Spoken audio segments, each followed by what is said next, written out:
વલસાડ જિલ્લામાં ઉપરવાસમાં પડેલા ભારે વરસાદના કારણે વલસાડ જિલ્લાની નદીઓ બે કાંઠે વહી છે। ત્યારે વલસાડ તાલુકાના શંકર તળાવ ગામ ખાતે આવેલ બામખાડી બે કાંઠે વહેતા નેશનલ હાઈવે 48 અને સ્ટેટ હાઈવે સહિત કોસ્ટલ હાઈવેને જોડતો બામખાડીનો લો લેવલ બ્રિજ પાણીમાં ગરકાવ થઈ જવા પામ્યો છે। દર વર્ષે અહીંયા આ સમસ્યા સર્જાતી હોય છે, જેને લઈ 10 જેટલા ગામના લોકોએ 20 કિલોમીટરનો ચકરાવો કરવાનો વારો આવ્યો છે। ગામના સ્થાનિક માજી સરપંચ રાજેશભાઈ પટેલ દ્વારા વારંવાર રજૂઆતો છતાં બ્રિજ ઊંચો ન બનતા વાહન ચાલકોએ હાલાકી વેઠવી પડી રહી છે।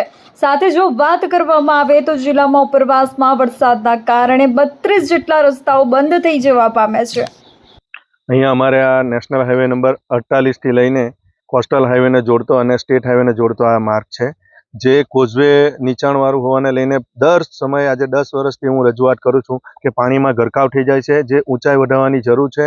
અને અહીંયા એક અમારા ગામના વડીલ રહે છે, ઉકળ કાકા કરીને, એમના દ્વારા બી અગાઉ 15-20 વર્ષથી રજૂઆત કરતા આવેલા છે અને ગામના અગ્રણી લોકો બી રજૂઆત કરે છે, પણ હજુ કંઈ આનું નિરાકરણ આવ્યું નહોતું। એનું ઘર અંદર એકદમ વાડીમાં છે, જેના ઘરની ફટ્ટે પાણી આવી જાય છે અત્યારે નદીમાં પૂર આવવાના લઈને।